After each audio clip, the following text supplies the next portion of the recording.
Hello everyone, welcome to study smart with Suman. I am Suman Yadav. आज हमारा second lecture है biological classification का। Okay, last class में मैंने आपसे एक क्वेश्चन पूछा था, who is the father of botany.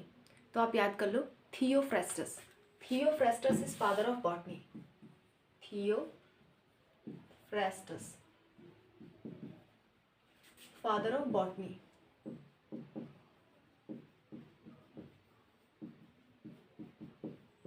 Father of zoology आपके एरिस्टोटल और father of botany Theophrastus. Okay, तो स्टार्ट करते हैं आज की क्लास। आज की क्लास में हमने पिछली क्लास में हमने क्या पढ़ा था, आर.एच. व्हिटेकर की क्लासिफिकेशंस। और मैंने कहा था कि इन्हीं चीज़ को हम आगे बढ़ाते हुए हर लेक्चर में एक एक करके पढ़ेंगे, हर एक किंगडम को। तो आज मोनेरा किंगडम पढ़ेंगे, फिर प्रोटिस्टा आपका आएगा, फिर आपका आएगा फंजाई, फिर प्लांटी एंड एनिमैलिया। प्लांटी एनिमैलिया के लिए आपके अलग चैप्टर्स बने हैं। बाकी के जो 3 बचे यानी कि मोनेरा, प्रोटिस्टा और फंजाई, वो हम इसी चैप्टर में पढ़ेंगे।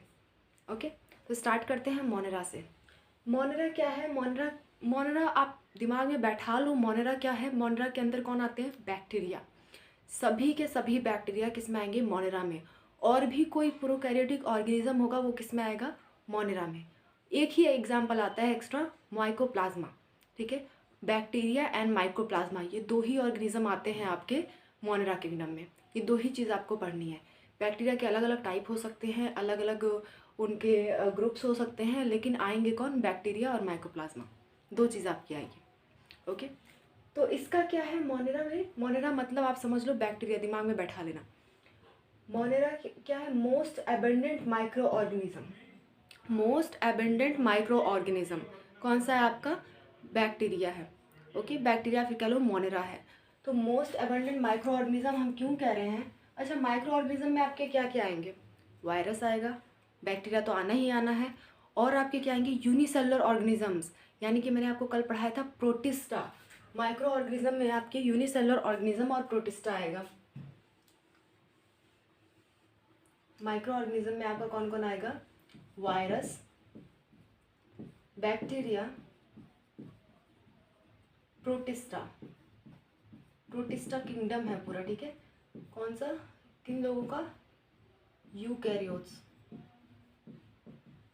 यूनिसेलुलर होगी। बैक्टीरिया क्या होते हैं? प्रोकैरियोट्स। वायरस क्या होता है? ए सेलुलर, मतलब कि इसके पास कोई सेल नहीं होती है। ए सेलुलर मतलब देखो 2 चीज होती है, एक होती है आपकी यूनिसेलुलर, एक होता है आपका ए सेलुलर। यूनिसेलुलर मतलब होता है एक सेल उसके अंदर है। ए सेलुलर मतलब नो सेल, कोई सेल जैसा स्ट्रक्चर उसके पास नहीं है। ए मतलब आप एक मत समझ लेना, ए सेलुलर मतलब एब्सेंट सेल्स। ओके, मतलब कि कोई भी सेल उसके अंदर नहीं है। यूनिसेलुलर मतलब होता है एक सेलुलर, मतलब कि एक सेल उसके अंदर है। ये दोनों का फर्क आप याद रखना। ए सेलुलर मतलब एब्सेंट है क्या? सेल उसके अंदर। और यूनिसेलुलर मतलब 1 सेल है उसके अंदर। ओके, तो ये 3 और तरह के ऑर्गेनिज्म आपके किस में आते हैं? Micro organism. माइक्रो मतलब जो बहुत छोटे हैं, जिनको हम अपनी ऐसी आंखों से नहीं देख सकते, सिर्फ माइक्रोस्कोप से देख सकते हैं। ओके, तो ये 3 आते हैं। उसमें भी सबसे ज़्यादा कौन से होते हैं? Bacteria. Most abundant micro organism कौन है आपका? बैक्टीरिया। बैक्टीरिया यानी कि monera kingdom. Monera kingdom. Okay, तो पहली line clear? Most abundant micro organism कौन है आपका? मोनेरा, या फिर कह लो बैक्टीरिया। इसके बाद क्या है? इनको 4 कैटेगरीज में डिवाइड किया गया है। मोनेरा को मैं लिख भी दे रही हूँ, बैक्टीरिया। इनको 4 कैटेगरीज में डिवाइड किया गया है शेप के अकॉर्डिंग। शेप के अकॉर्डिंग इनको 4 कैटेगरीज में डिवाइड किया गया है। कौन कौन से? कोकस, bacillus, vibrio and spirillum. कोकस, bacillus, vibrio and spirillum. कोकस क्या होंगे? आपके राउंड शेप के होते हैं। कोकस कैसे होते हैं? राउंड शेप के बैक्टीरिया होते हैं। जितने भी राउंड शेप के बैक्टीरिया होंगे वो किस में आ जाएंगे? कोकस में। फॉर एग्जांपल आपका स्ट्रेप्टोकोकस। स्ट्रेप्टोकोकस न्यूमोनियाई एक आपका बैक्टीरिया है, ये आप 12th क्लास में पढ़ोगे। स्ट्रेप्टोकोकस न्यूमोनियाई ये क्या करता है? कॉज करता है आपका निमोनिया, कॉज करता है। हेल्थ एंड डिजीज़ के चैप्टर में, 12th के हेल्थ एंड डिजीज़ चैप्टर में आप पढ़ोगे स्ट्रेप्टोकोकस न्यूमोनियाई क्या कॉज करता है? निमोनिया। और कैसा होता है? कोकस। इसके लास्ट में कोकस आ रहा है ना, कोकस। तो ये कौन सा बैक्टीरिया आपका? राउंड वाला कोकस बैक्टीरिया। कोकस मतलब राउंड। सेकेंड क्या है? बैसिलस। बैसिलस मतलब रॉड शेप। बैसिलस मतलब ये शेप कैसा है, रॉड शेप। रॉड शेप के जो बैक्टीरिया आते हैं वो किस में आते हैं, बैसिलस में आते हैं। इसका मोस्ट इंपॉर्टेंट एग्जांपल है ट्यूबरकुलस बैसिलस। ये क्या कॉज करता है, ट्यूबरकुलोसिस, मतलब कि टीबी कॉज करता है। टीबी आप सुने होंगे ना, लंग्स की एक डिजीज़ है टीबी, वो कॉज करता है आपका ट्यूबरकुलोसिस उसको कहते हैं टीबी को। और ट्यूबरकुलस बैक्टीरिया ये कॉज करता है, और कैसा होता है, बैसिलस शेप का होता है, यानी कि रॉड शेप होता है। यहाँ से बैसिलस से पता चल रहा है ये रॉड शेप का होता है। ओके, इसके बाद क्या है, विब्रियो। विब्रियो आपका कॉमा शेप का होता है। ये कैसा होता है, comma shape, comma shape. Vibrio कैसा होता है, कॉमा शेप का होता है। ठीक है, इसके बाद क्या है, स्पाइरलम। स्पाइरलम कैसा होता है, spiral shape. Spiral shape, spiral shape समझते हो, मतलब बाइंडिंग देखिए ना, स्पाइरल वाली कॉपी आती है, स्पाइरल ऐसे कुछ शेप उसका होता है। ठीक है, हेलिकल कह सकते हो आप इसे। तो ये 4 शेप के बैक्टीरिया आपके मिलते हैं। पहला कोकस, दूसरा बैसिलस, फिर वाइब्रियो, फिर स्पाइरलम। कोकस और बैसिलस बहुत सारे मिलते हैं। इनका मोस्ट इंपॉर्टेंट एग्जाम्पल मैंने आपको याद करा दिया, जो तो आपके सिलेबस में है। बाकी इनका कोई एग्जाम्पल नहीं आता है, अगर आगे आएगा भी तो हम पढ़ लेंगे। ओके, वैसे नहीं आता है इन दोनों का एग्जाम्पल, बस आप याद रखो शेप्स इनके। उसके बाद क्या है, इसके लिए ये लाइन्स तो आप बहुत अच्छे से याद रखना। ये दोनों लाइन मैं आपको समझाती हूँ, ये लाइन क्या है। ये दोनों बहुत इंपॉर्टेंट लाइन है, आपके नीट एग्जाम में बहुत बार पूछी जाती है और बहुत तरीके से फंसाया जाता है इन लाइन्स में। आपसे पूछा जाता है कि कौन से ऐसे किंगडम है या कौन से ऐसे ऑर्गेनिज्म हैं जिनका स्ट्रक्चर तो सिंपल है लेकिन बिहेवियर बहुत ही कॉम्प्लेक्स है। स्ट्रक्चर सिंपल मतलब इसके स्ट्रक्चर में क्या होता है, इसका डायग्राम देखोगे तो बस ऐसे गोल सा होता है, फिर उसके बाद यहाँ पे एक फ्लैजिला इसकी होती है, अंदर एक न्यूक्लियॉइड शेप होता है। न्यूक्लियस भी नहीं होता है, क्योंकि प्रोकैरियोट में क्या होता है, न्यूक्लियस एब्सेंट होता है, न्यूक्लियर मेम्ब्रेन नहीं होती। तो उस स्ट्रक्चर को हम क्या कहते हैं, उस स्ट्रक्चर को हम कहते हैं इंसिपिएंट न्यूक्लियस। न्यूक्लियस या फिर इसे कहते हैं न्यूक्लियॉइड। ये मैंने आपको सेल बायोलॉजी वाले लेक्चर में पढ़ा, सेल बायोलॉजी वाले लेक्चर्स में पढ़ाया था। अगर आपने वो वीडियोस नहीं देखे हैं तो प्लेलिस्ट का लिंक डिस्क्रिप्शन में दे रखा है, आप जाके देख सकते हो। ओके, तो ये क्या है आपका बैक्टीरिया, उसके अंदर न्यूक्लियस शेप का कुछ प्रेजेंट होता है जिसे न्यूक्लियॉइड कहते हैं, और एक फ्लैजिला होता है, सेल वॉल होती है। बस इसका सिंपल सा स्ट्रक्चर है और कुछ नहीं होता है, इसके अंदर कोई सेल ऑर्गेनल नहीं है, कुछ नहीं है, सिंपल स्ट्रक्चर है। तो सिंपल स्ट्रक्चर होता है लेकिन बिहेवियर में कॉम्प्लेक्स होता है, मतलब कि जो इसके रिप्रोडक्शन है, जो इसका न्यूट्रिशन है, ये सब बहुत ही कॉम्प्लेक्स तरीके से होता है। कैसे कैसे होता है ये आपके सिलेबस में तो नहीं है, पर मैं आपको जनरली बता देती हूँ। जैसे ये बहुत हार्श हैबिटेट में रहते हैं, इनके अंदर जो कॉम्प्लेक्स बिहेवियर मतलब कि ये जो डिवीज़न करते हैं, जिस तरह से रहते हैं, इनकी लाइफस्टाइल, ये सब चीज़ें बहुत ही कॉम्प्लेक्स होती हैं इनकी। ठीक है, न्यूट्रिशन बहुत कॉम्प्लेक्स होता है, अलग अलग टाइप का न्यूट्रिशन इनमें मिलता है। तो इसलिए इसके लिए एक लाइन कही जाती है, they have simple structure but complex behaviour. ये लाइन सिर्फ और सिर्फ मोनरा के लिए कही जाती है, बैक्टीरिया के लिए कही जाती है। तो कभी भी आपसे ये लाइन पूछे तो आप कहोगे ये बैक्टीरिया है। ओके, इस लाइन से आप आइडेंटिफाई कर लेना ये बैक्टीरिया है। और दूसरी ऐसी ही सेम टू सेम ऐसी ही लाइन आती है आपकी, most extensive metabolic diversity. Most extensive, extensive मतलब होता है जिसकी बहुत सारी वैरायटी हो। मेटाबॉलिक डाइवर्सिटी मतलब होता है जिनके न्यूट्रिशन की बहुत सारी वैरायटी हो, मतलब अलग अलग टाइप से न्यूट्रिशन ले रहा है। फॉर एग्जांपल, प्लांट्स का न्यूट्रिशन कैसे होता है, फोटोसिंथेटिक होते हैं प्लांट्स। ठीक है, फोटोसिंथेसिस से अपना न्यूट्रिशन लेते हैं। हम लोग कैसे हैं, हेट्रोट्रॉफ्स हैं। ठीक है, लेकिन ये क्या होते हैं, सब होते हैं, कोई ऐसा न्यूट्रिशन का मेथड नहीं जो इन्हें नहीं पता, सारे तरह के बैक्टीरिया होते हैं। ठीक है, मतलब इनकी मोस्ट एक्सटेंसिव मेटाबॉलिक डाइवर्सिटी है, मतलब कि न्यूट्रिशन की बहुत सारी वैरायटी से ये न्यूट्रिशन करते हैं। कौन कौन सी, ऑटोट्रॉफिक में भी 2 आता है, कीमो ऑटोट्रॉफ और फोटो ऑटोट्रॉफ। तो कीमोसिंथेसिस भी ये करते हैं और फोटोसिंथेसिस भी करते हैं। कुछ बैक्टीरिया कीमोसिंथेसिस भी करते हैं, कुछ फोटोसिंथेसिस भी करते हैं। ओके, उसके बाद आता है हेट्रोट्रॉफ। हेट्रोट्रॉफ तो जानते ही हो कि जो दूसरे पे डिपेंड रहें। कीमोट्रॉफ मतलब होता है जो केमिकल से, इनऑर्गेनिक केमिकल से अपना न्यूट्रिशन डिराइव करे। फोटोसिंथेटिक मतलब जो लाइट के प्रेजेंस में अपना फूड बनाए। ओके, उसके बाद क्या है हेट्रोट्रॉफ। हेट्रोट्रॉफ क्या है, जो दूसरों को एज अ फूड यूज़ करे, जैसे हम लोग करते हैं, जैसे प्लांट्स को करते हैं, ठीक है, जैसे एनिमल्स को हम खाते हैं, ये सारे किस में आएंगे, हेट्रोट्रॉफ्स में आएंगे। ओके। थर्ड चीज़ आपका है हेट्रोट्रॉफ में एक और वैरायटी होती है सैप्रोट्रॉफ, जो डेड ऑर्गेनिज्म पे अपना गुजारा करते हैं, जो डेड ऑर्गेनिजम्स को खाते हैं, ये क्या करते हैं, saprotroph feed dead organisms, dead organisms. तो ये सारे तरह के न्यूट्रिशन बैक्टीरिया में मिलते हैं। प्लांट किंगडम आप पढ़ोगे, पूरे के पूरे प्लांट किंगडम में सिर्फ और सिर्फ फोटोसिंथेसिस आपको मिलेगा। एनिमल्स आप पढ़ोगे, पूरे के पूरे एनिमल्स में हेट्रोट्रॉफिक न्यूट्रिशन मिलेगा, कहीं फोटोट्रॉफिक न्यूट्रिशन का नाम नहीं आएगा। लेकिन बैक्टीरिया ऐसा किंगडम है जिसमें ये सारे वैरायटी के न्यूट्रिशन मिलते हैं। ओके, इसलिए इनकी मोस्ट एक्सटेंसिव मेटाबॉलिक डाइवर्सिटी इन्हें कहते हैं। ठीक है, मोस्ट एक्सटेंसिव मेटाबॉलिक डाइवर्सिटी, बहुत अच्छे से ये लाइन याद रखना। ये लाइन जब भी आपसे कहे तो आपको दिमाग में आ जाना चाहिए कि मोनेरा की बात कर रहा है। ये दो लाइन आप याद रखोगे, ये दो लाइन से आप आइडेंटिफाई कर सकते हो ये मोनेरा है। अगर आपको कैरेक्टरिस्टिक दे दिया, बोल दिया कि ये किसकी कैरेक्टरिस्टिक है, तो आप बोलोगे मोनेरा की कैरेक्टरिस्टिक है, या फिर बैक्टीरिया, मोनेरा बैक्टीरिया, करेक्ट। इसके बाद क्या आता है, अच्छा इसमें से भी न्यूट्रिशन में भी कौन से टाइप का न्यूट्रिशन ज़्यादा बैक्टीरिया में मिलता है, heterotrophic. Vast majority of bacteria are heterotrophs, मतलब कि अधिकतर बैक्टीरिया कैसे है, हेट्रोट्रॉफ्स हैं। तो सारे के सारे तरह के मिल जाएंगे, लेकिन उनमें से भी सबसे ज़्यादा क्या है, हेट्रोट्रॉफ्स।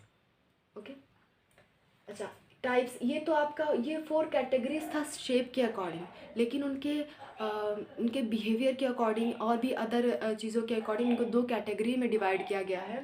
पहला है आर्की बैक्टीरिया, दूसरा है you bacteria. Archie bacteria and दूसरा क्या है, यू बैक्टीरिया। यू बैक्टीरिया को मैंने कल भी बताया था ट्रू बैक्टीरिया कहते हैं। यू मतलब ट्रू, मतलब कि असली बैक्टीरिया यही है। ये एक तरह से शूडो बैक्टीरिया कह सकते हो, इसको पूरी तरह से बैक्टीरिया की नाम नहीं दिया जाता। तो ट्रू बैक्टीरिया आपके ये वाले हैं, और ये आर्की बैक्टीरिया। आर्की बैक्टीरिया की बहुत कम डाइवर्सिटी है, ज़्यादातर यू बैक्टीरिया ही होते हैं बैक्टीरिया में। ओके, तो आज की क्लास में हम सिर्फ आर्की बैक्टीरिया पढ़ेंगे, यू बैक्टीरिया नेक्स्ट क्लास में हम पढ़ेंगे। ओके, एक और आप इंक्लूड कर लेना, एक और चीज़ आता है माइकोप्लाज्मा। माइकोप्लाज्मा अभी तक जो हम पढ़े ये सारा का सारा बैक्टीरिया के पढ़े थे, लेकिन एक और आ जाता है आपका माइकोप्लाज्मा। इसके लिए अभी तक हमने कुछ नहीं पढ़ा है, नेक्स्ट क्लास में इसके बारे में पढ़ेंगे। बस याद रखना ये भी प्रोकैरियोटिक होता है। ये भी कैसा होता है, प्रोकैरियोटिक। बहुत लोग इसे बैक्टीरिया भी कहते हैं, पर कुछ डिफरेंसेस होते हैं जो हम इसके पढ़ेंगे। ओके, तो इतना याद रखना, आर्की बैक्टीरिया, यू बैक्टीरिया इसमें आते हैं, और एक्सेप्शनली आपका माइकोप्लाज्मा भी इसी में आता है। लेकिन जितने भी अभी हम कैरेक्टरिस्टिक पढ़े हैं ये सिर्फ और सिर्फ आर्की और यू बैक्टीरिया के लिए थे। ठीक है, मोस्टली यू बैक्टीरिया के लिए, माइकोप्लाज्मा के लिए हमने अभी नहीं पढ़ा। नेक्स्ट क्लास में इसको कवर करेंगे। आज हम पढ़ेंगे आर्की बैक्टीरिया के बारे में। ये सारे तो जनरल कैरेक्टरिस्टिक है, यू बैक्टीरिया और आर्की बैक्टीरिया दोनों में मिलेंगे, लेकिन अब जो मैं पढ़ाऊंगी वो सिर्फ आर्की बैक्टीरिया की बात करूंगी। Okay, Archie bacteria, Archie bacteria ऐसे बैक्टीरिया होते हैं जो बहुत ही हार्श कंडीशन में रहते हैं। हार्श मतलब हिंदी में समझ लो विपरीत परिस्थितियाँ, मतलब कि जो कंडीशंस आपके लिए फेवरेबल नहीं हैं उसमें जाके रहते हैं। फॉर एग्जांपल बहुत हाई टेम्परेचर जहाँ है वहाँ जाके ये रहते हैं। बहुत सॉल्टी एरिया जहाँ है, बहुत ज़्यादा नमक वाला एरिया है, वहाँ भी जाके ये सर्वाइव कर लेते हैं। ऑक्सीजन नहीं है कहीं, ठीक है, जैसे मान लो हमारे स्टमक में या किसी जानवर के स्टमक में जाके सर्वाइव कर लेते हैं। ओके, और मार्शी एरियाज़ जहाँ पे बहुत दलदली इलाका है, जहाँ पे कोई नहीं रह सकता, वहाँ भी ये जाके रह सकते हैं। ओके, तो इनकी एक खासियत है कि ये एक्सट्रीम इन्वायरमेंट में मिलते हैं, बहुत ही हार्श इन्वायरमेंट में मिलते हैं ये। तो इसके लिए लाइन है, live in some most harsh habitats. Habitats मतलब वो जगह जहाँ पे कोई भी ऑर्गेनिज्म रहता है उसका हैबिटेट कहलाती है। हैबिटेट मतलब place where an organism live. Okay, तो आर्की बैक्टीरिया में क्या आएंगे, 3 तरह के आते हैं। एक वो जो हॉट स्प्रिंग्स में रह ले, मतलब कि बहुत गर्म जगह पे रह ले, ठीक है, ऐसे वालों को क्या कहते हैं, थर्मो एसिडोफाइल्स। हॉट स्प्रिंग्स में 2 चीज़ होती है, एक तो बहुत एसिडिक इन्वायरमेंट होता है वो, और बहुत ही गर्म इन्वायरमेंट होता है। बहुत ही एसिडिक होता है, बहुत ही गर्म होता है। ठीक है, तो हॉट स्प्रिंग्स कैसे होते हैं, बहुत एसिडिक और वेरी हॉट होता है, वेरी हॉट इन्वायरमेंट। तो इसलिए थर्मो मतलब वेरी हॉट, एसिडो और फाइल्स मतलब लवर्स, फाइल्स मतलब लवर्स। मतलब ऐसे ऑर्गेनिज्म जो एसिडिक और वेरी हॉट प्लेसेस को लव करते हैं, वहाँ पे जाके रहते हैं, ऐसी कंडीशन में रहना पसंद करते हैं, उन्हें कहते हैं थर्मो एसिडोफाइल्स। ओके, उसके बाद क्या है, मार्शी एरिया में रहने वाले। मार्शी एरिया मतलब ऐसे एरियाज़ जहाँ पे दलदली इलाके, स्वैम्प वाला एरियाज। दलदली इलाके में क्या होता है, ऑक्सीजन नहीं आपको मिलता। अगर आप दलदल में अंदर चले जाओ तो ऑक्सीजन कहीं से आपको मिलने वाला नहीं है, तो ऑक्सीजन की एब्सेंस में भी रह सकते हैं। ऐसे को कौन कहते हैं, मेथैनोजेंस होते हैं। ऐसे मेथैनोजेंस होते हैं, मेथैनोजेंस होते हैं। इसकी प्रॉपर्टीज अभी थोड़ा सा हम पढ़ेंगे। थर्ड आपका क्या है, एक्सट्रीम सॉल्टी एरिया, बहुत ही नमकीन एरिया, मतलब बहुत नमक वाला एरिया है। ऐसे प्लेसेस पे भी ये सर्वाइव कर जाते हैं। और उन आर्कीबैक्टीरिया को कहते हैं हेलोफाइल्स, मतलब कि सॉल्ट लवर्स। ओके, फाइल्स मतलब होता है लवर्स। ये 3 तरह के आर्कीबैक्टीरिया होते हैं। कौन कौन से, थर्मोएसिडोफाइल्स, दूसरा है मेथैनोजेंस, तीसरा है हेलोफाइल्स। ये 3 तरह के आर्कीबैक्टीरिया होते हैं आपके। उसके बाद क्या है, methanogens found in gut of ruminant organisms, मतलब कि जो आपके गाय भैंस ये सारे जो आपके ऑर्गेनिजम्स हैं ना, उनके स्टमक में मिलता है, उनके गट में मिलता है। गट मतलब कि पूरा alimentary canal. Okay, alimentary canal में मिलता है। एलिमेंट्री कैनाल आपके माउथ से शुरू होती है, एनस पे जाके ख़त्म होती है, उस पूरे को एलिमेंट्री कैनाल या फिर गट कहते हैं। मोस्टली स्टमक वाला पार्ट हम मान के चलते हैं। ओके, तो ये guts of cows and buffaloes के गट्स में मिलता है। अब गट्स में कहने का मतलब कि वहाँ पे ये कोई ऑक्सीजन नहीं प्रेजेंट होता है। गट में कोई ऑक्सीजन नहीं प्रेजेंट होता, तो इतनी हार्श इन्वायरमेंट में जहाँ पे ऑक्सीजन नहीं है वहाँ पे भी ये सर्वाइव करता है। ओके, और ये जब काऊ डंग जो होता है, गाय के गोबर जो होते हैं, उनमें ये पाया जाता है। और इससे क्या होता है, ये बायोगैस प्रोड्यूस करता है। बायोगैस आपका कौन सा है, बायोगैस कौन सा प्रोड्यूस करता है, बायोगैस प्रोड्यूस करता है मीथेन, CH4 मीथेन प्रोड्यूस करता है, मीथेन। इसीलिए इसको मिथेनोजेंस कहते हैं। इसीलिए इनका मिथेनोजन नाम है, क्योंकि ये मीथेन प्रोड्यूस करते हैं। तो इसीलिए काऊ डंग जो होता है, गाय के गोबर जो होते हैं, उनसे भी कुछ आप एनर्जी डिराइव कर सकते हो। फॉर एग्जांपल कई लोग उससे इलेक्ट्रिसिटी डिराइव करते हैं। ठीक है, तो ये सारा किस में आएगा, आपका मिथेनोजेंस ये प्रोड्यूस करते हैं। और इनको एज अ फ्यूल भी आप इस्तेमाल कर सकते हो, मीथेन को बर्न कर सकते हो कोई चीज़। ठीक है, तो ये किसकी हेल्प से होता है, मेथेनोजन की हेल्प से होता है। काऊ के डंग में, गाय के गोबर में मेथेनोजन बैक्टीरिया होते हैं, इसीलिए उसको जलाने के लिए इस्तेमाल कर सकते हो, फ्यूल की तरह इस्तेमाल कर सकते हो, क्योंकि वो मीथेन गैस निकालते हैं।